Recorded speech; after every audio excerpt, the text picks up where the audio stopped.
Welcome to the Spider Cellar. I'm Shayla, and today I'm building Han Solo in Carbonite.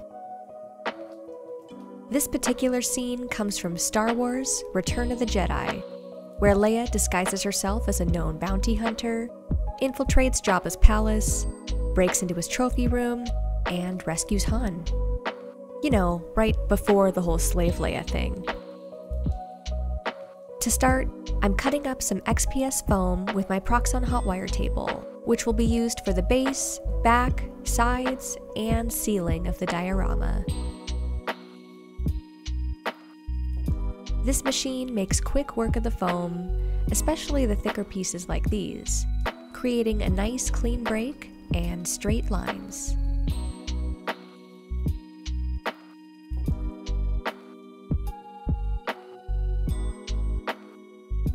Jabba's palace is known for its elaborate archways, which both sides of the structure consist of.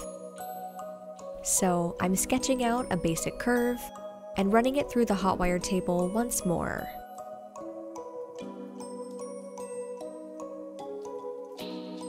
And it doesn't really matter if the curve of the arch is perfect, because I'll be adding some thick texture paste to the foam later on.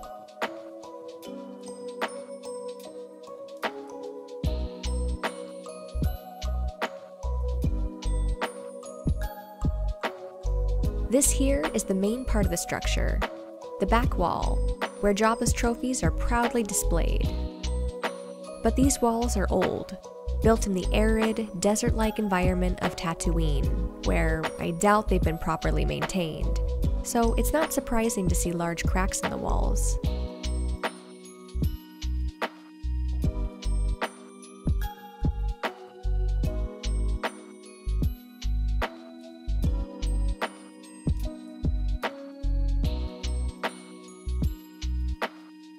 The archways are bold and patterned with ancient-looking markings. From what I could gather on this architectural choice, well, apparently, Jabba's palace was originally built by the monks of Bomar, roughly 200 years before Jabba's reign. I don't really know anything about them, but if you do, please let us know in the comments below.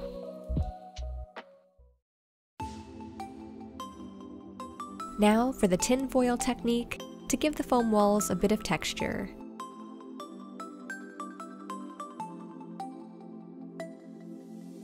I know I said I would be covering them with texture paste, which is true, but I'd like to roughen the surface up just a bit first.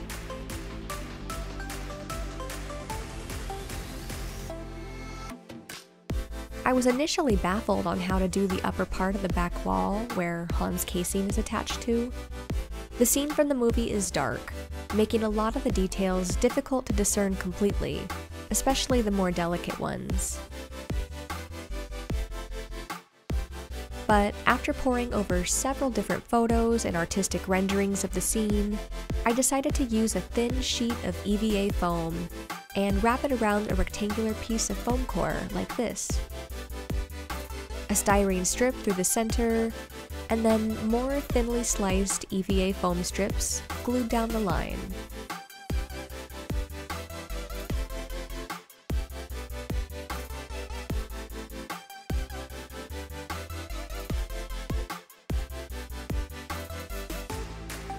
I tried to find a clear enough picture from the movie to show you what exactly I'm making here, but the clearest example comes from the Jabba's Palace Adventure set from Hasbro's The Vintage Collection.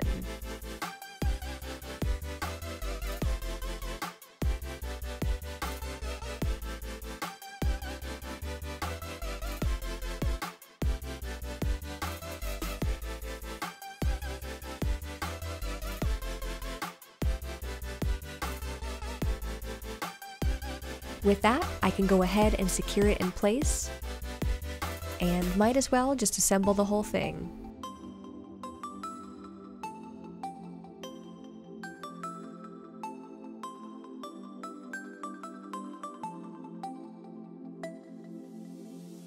For the texture paste, I'm using slightly watered down spackling and briskly applying it all over the foam with a large brush.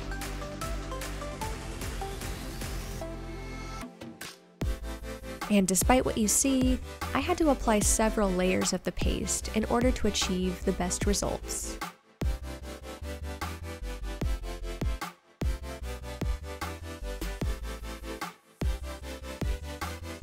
Once all those layers dried, I moved on to the painting. Here, I'm using a little bit of brown pigment powder from Vallejo for a dusty coating.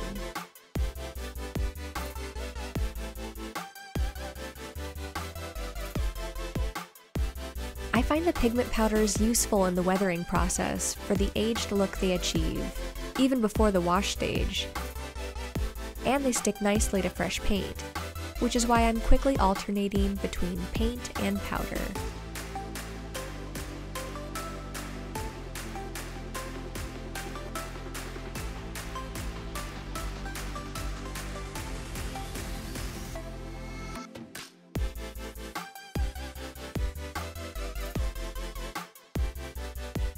Lastly, adding layers of brown and black wash gives shadows to the corners and creases, allowing for greater contrast in the details.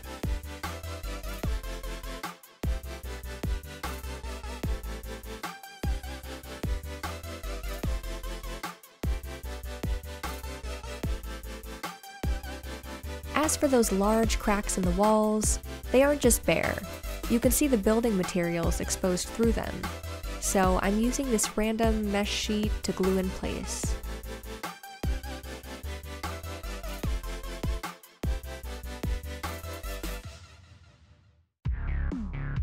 Some of the most fun I had during this build was working on the ceiling. You can see I cut out the main shape with XPS foam, then cut out the same shape with the thinner EVA foam sheets.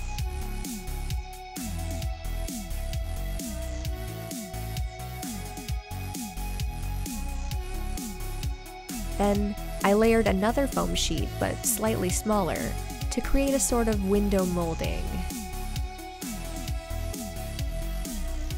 For the skylights, I found this scratched up sheet of plastic, cut out several rectangles, and with yet more EVA foam, added borders along the window panes.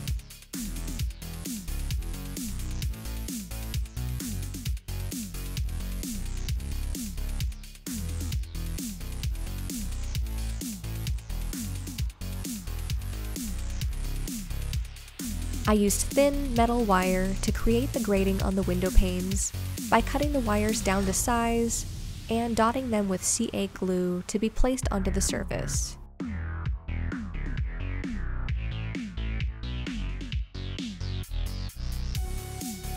It wasn't until after I painted the borders that I realized that the LEDs would disperse light a whole lot better if the plastic panes were frosted.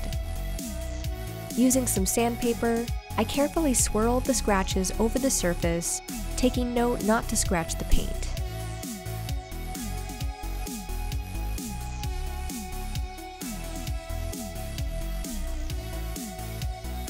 One by one, I strung each LED through their respective holes and secured them in place.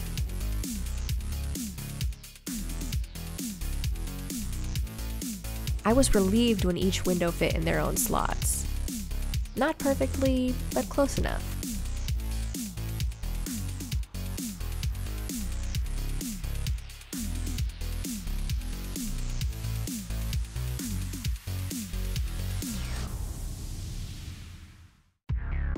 You know that large, brightly lit, grated platform beneath Han's carbon-frozen body? Well, this is it. I think this material is used in cross-stitching or something, but to me, it's metal grating, and I'm painting it as such. I actually had the hardest time with this part. I tried wire at first, but the wires were way too flimsy. They kept bending out of shape, and it just looked so messy. So I tried this instead, gluing the cross-stitch grating to some press and seal Glad wrap painted yellow.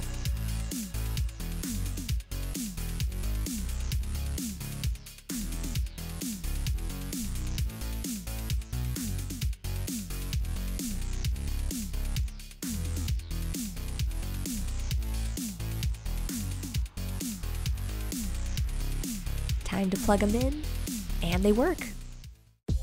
This tiny box is the control panel, successfully used by Leia to deactivate the Carbonite and rescue Han. Fun fact, I finally forced myself to learn Blender, created this model from scratch, and 3D printed it. Which, honestly, being able to have that kind of artistic control now opens me up for far more complex projects in the future.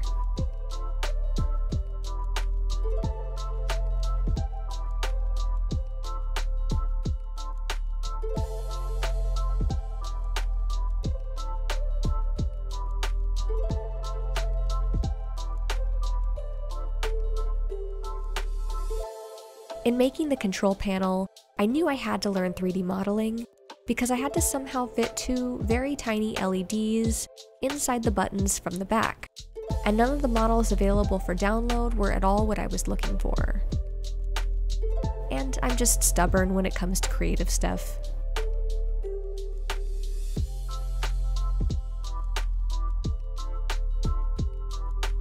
And it was worth it.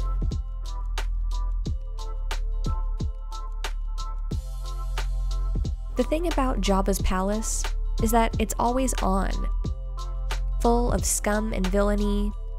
There's always food and drink to be had, and power to be displayed. Guests of the hut are served an unstable mixture of grand, luxurious pleasures in a chalice, with a looming empire of fear as an aftertaste. Jabba's trophy room encompasses this duality quite well by being just the right amount of inviting, with the ominous reminder that someone has the power here, and it probably isn't you.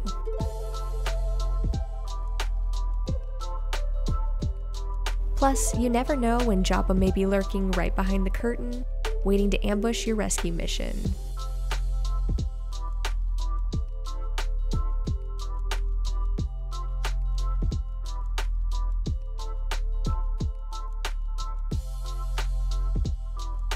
So come party and feast with the crime lord himself, but don't piss him off, or you may end up a permanent decoration frozen in carbonite, or fed to the Rancor.